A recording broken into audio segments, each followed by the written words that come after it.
Hello, welcome to Designing an Online Curriculum Small Group Assignment by Jen McCann, Maria Perez, and Kayla Smith.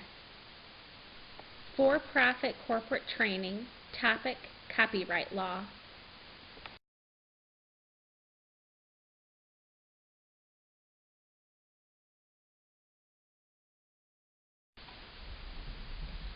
We originally chose this topic because as a group, we did not have very much knowledge about copyright law, and we found that there was big money to be made in copyright law. And of course, from a corporate for-profit standpoint, an important aspect of corporate branding is within copyright laws, including proprietary information, supporting documents and partnerships within industry leaders, and of course the ease of copy in an online atmosphere and what that does within the copyright realm, and then of course competition with others in similar industries.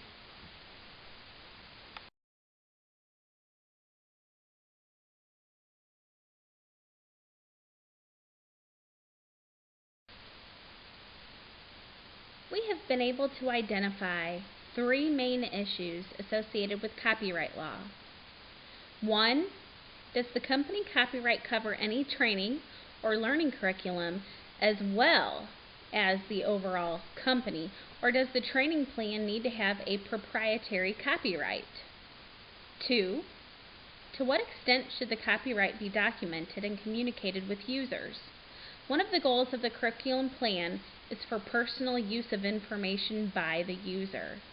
So to what extent should the organization push their copyright rights? And finally, what actions is the company willing to take in the event someone does steal their information?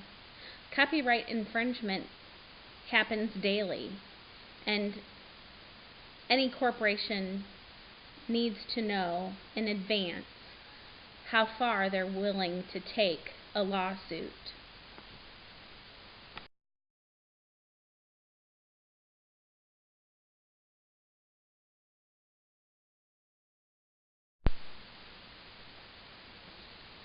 As we narrow into our issues, the first that we will address is, does the company copyright cover any training or learning curriculum in addition to a training plan, or should the training plan have its own copyright? And after doing a little research, we found that the company copyright will absolutely cover information regardless of form and including training materials. If utilizing material from another source, it is best to use their information in original form in conjunction with company information. By using information in their original form, we don't have to request permission to use their information under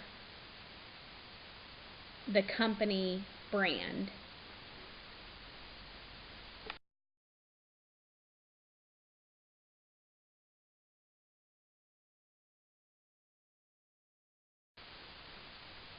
The second issue is to what extent the copyright should be documented and communicated with users.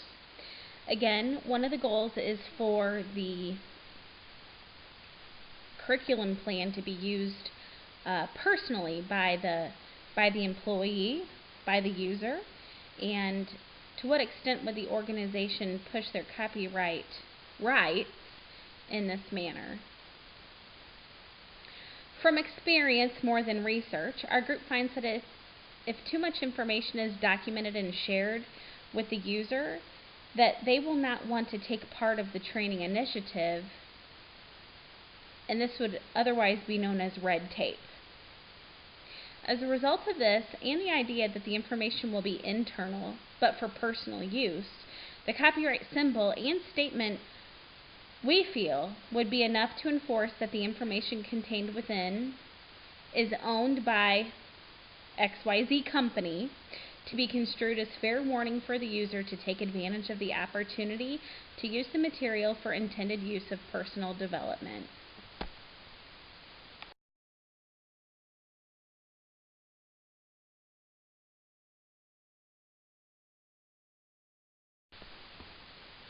And finally, what actions is the company willing to take in the event someone does infringe on their copyright?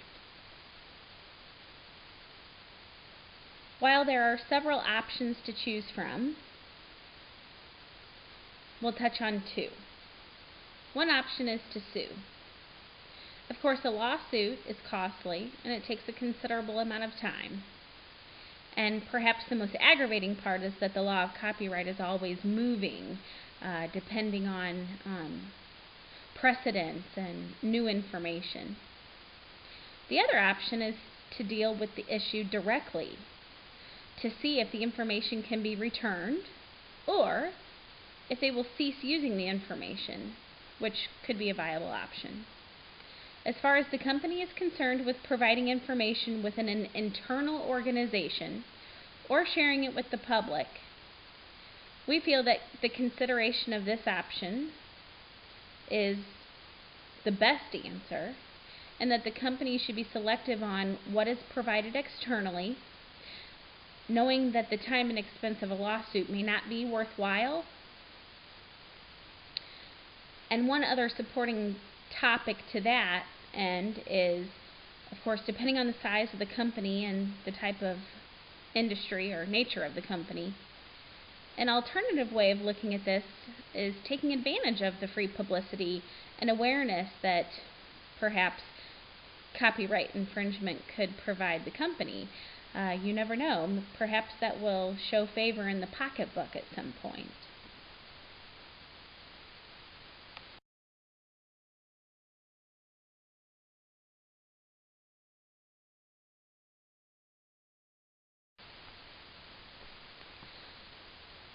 One of my friends is a photographer, and this is a business that she is the only employee of. She runs the company, so to speak. She works for herself. And relating back to the final issue that we've identified and the solutions that we've decided to present to you as a group, she's decided to take it lightly. The photographs that she takes and is hired to take, she will put a copyright symbol of her own on her photos. But photos that she takes out of, just pure fun, such as her son's Little League game, she shares those with parents willingly and hopes that that will turn into a paid position at some point. So she has taken that method of using copyright law into something advantageous for her. And she finds that if someone's going to steal a picture, of course they can, and of course they can reduce the symbol or cut the symbol out of the picture. She just chooses not to worry so much about that because it could drive her crazy. So instead she does what she can to make sure that her photography is proprietary to her and representative of her brand. But then she also understands that sometimes those things are going to happen, and she's just hoping that, for the most part, that her photography is used fairly, and hopeful that it will turn into something more profitable for her in the future.